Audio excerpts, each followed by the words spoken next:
Gramofon je pravzaprav druga različica fonografa, katerega je izumil Thomas Alva Edison že leta 1877.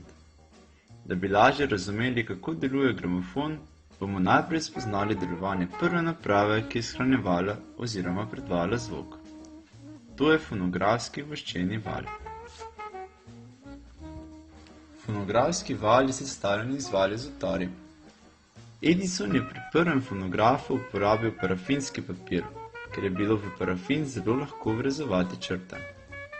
Ko se val z zarezanim papirjem vrti, posebno pero sledi rezom in začne nihati. Če pero povežemo z membrano, ta zaniha in povzroči akustične signale. Snemanje zvoka poteka nasprotno. Membrana v človeškem govoru ali ob drugih zvokih zaniha. Povezana je s peresom, ki skladno z nihanjem membrane tudi samo niha in v parafinski papir zarezuje sled, ki ustreza dolžini tona. Tak fonograf ne potrebuje elektrike, ampak val vrtimo z ročico.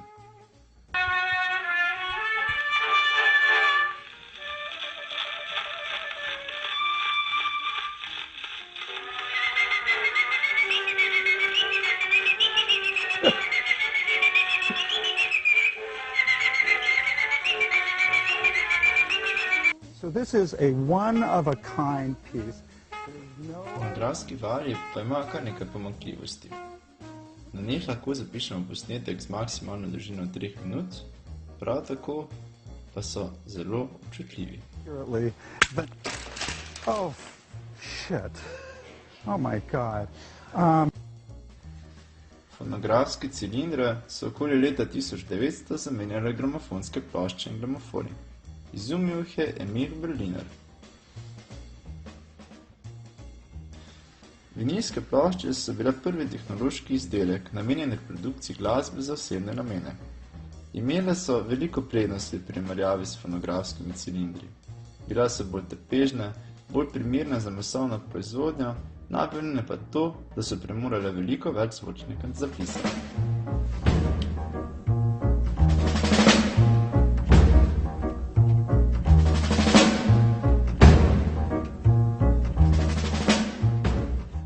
Današnja izdelava vinilnih plošč je precej podobna kot v 20. stoletju z nekaj razlikami.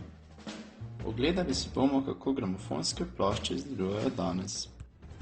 Sprva posname posnetek oziroma album v studiu, kjer ga tudi inženirji izpopolnijo. Nato z rezalnikom posebni material podoben vosku vrežejo zarezice. Rezalnik deluje tako, da vrti ploščo in s pomočjo električnih signalov, ki jih pridobi z glavnega posnetka, z iglo vrezuje zarezice.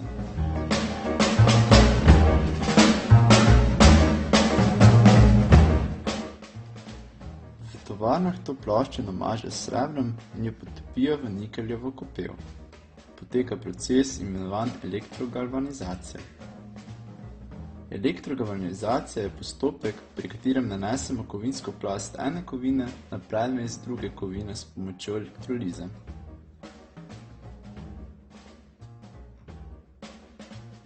Kovinski del ločijo, tako dobijo matriko, ki ima grebence namesto deblin. Z njo izdelajo modele, s pomočjo katerih lahko izdelajo dejanske vinilske plošče. Te modele postavijo pod visok tlak in jih vtisnejo na plastične vinilne plošče. Na koncu plošče utrdijo s hladno vodo in tako so pripravljene na prvo uporabo.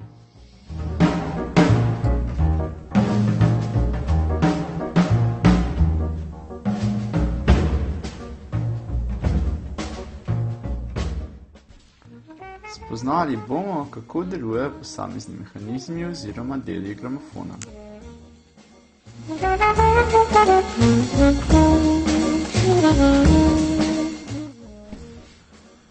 Prvi del gramofona je vrtljiva plošča, na katero položimo vinilko. Sama plošča je kovinska, a je prevlečena s plastiko, ki zaščiti vinilno ploščo pred praskanjem in nudi majhno izolacijo vibracij.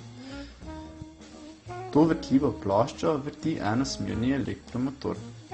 Elektromotori pretvarjajo električno energijo v mehansko.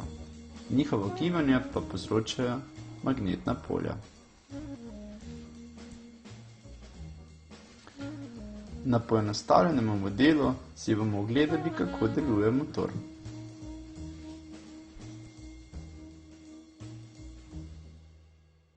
Stator motorja nudi konstantno magnetno polje. Tuljava predstavlja rotor, torej del motorja, ki se vrti. Ta je povezan na enosmerni električni tok. Ko tok teče skozi tuljavo, se inducira elektromagnetna sila. Zaradi posledice Lorenzove sile se tuljava začne vrteti.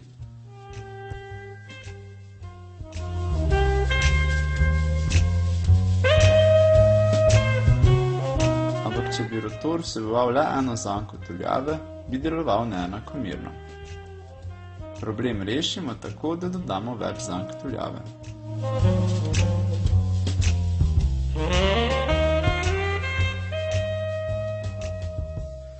Najmanjši je tudi najpomembnejši del gramofona igla.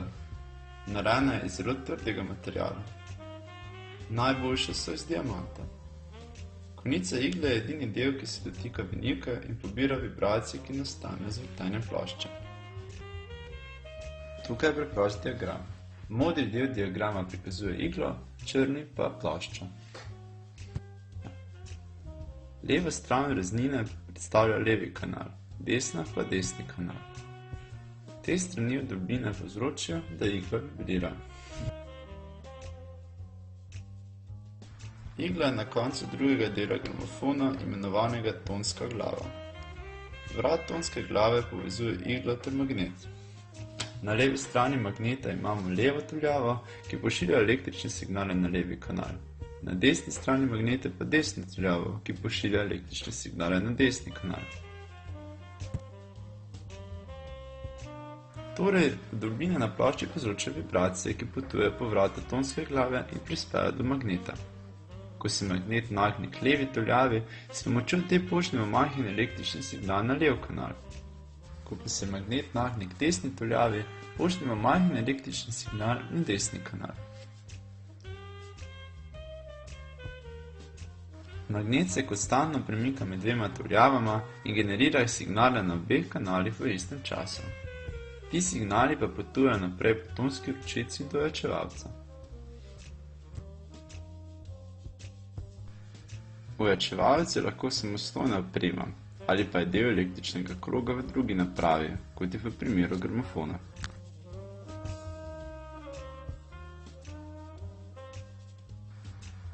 Ojačevalceva naloga je, da pretvori šibek signal v zelo močnega. Splošno gledano, ojačevalec vzame majhno napetost na vhod in vrne večjo napetost na izhod. Porast, ali v angleškem prevodu gain, nam pove, kolikrat bo ojačevalec pomnožil moč signala. Na primer, na sliki je na vhodu 1 V, na izhodu pa 5, torej gain ojačevalca 5. Ojačevalec ima ponavadi 5 pomembnih priključkov. Prvi je izhod, iz katerega bo prišla izhodna napetost. Plus in minus predstavljate vhode. Stranski puščici pa prikazujete pozitiven in negativen električni tok oziroma oskrbo za sam ojačevalec. Na hitro si poglejmo, kako bi v preprosto veze ustavili ojačevalec. Moč ojačevalca določimo z opori. Enaka je 1 plus R1 vlomljeno z R2. Torej, naprimer, če je R1 10 kΩ in R2 2 kΩ, bi bila moč ojačevalca 6. Tako si lahko z malo truda zgradimo preprosto prisluškovalno napravo. Končno signal pripotuje do dveh zvočnikov. Naloga zvočnikov je, da spremenijo električno energijo v zvočno. Zvok ustvarjajo z membranom, ki se trese in oddaja zvočne valove. Vibracija povzroči magnetno polje, ki nastane, ko električni signal potuje skozi tuljavo. V animaciji vidimo, da je tuljava v centru trajnega magneta. Stožec je povezan s tuljavo. Ko električni tok, ki se razlikuje v intenzivnosti in frekvenci, z ojačevalca začne teči skozi tuljavo, se generira magnetno polje, ki potiska in večja tuljavo ter stožec. Tako nastajajo zvočni valovi, ki jih mi slišimo.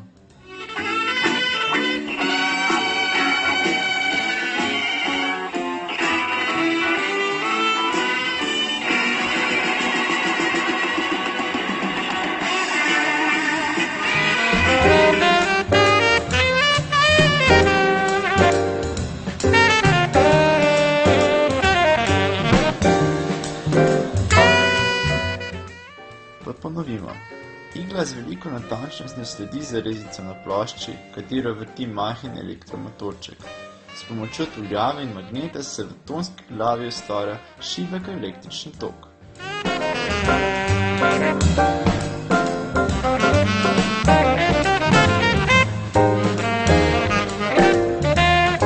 Ta potuje do ojačevalca, kjer se ojača. Signal konča v zvočnikih, kateri s pomočjo magnetizma in membrane oddajajo zvok.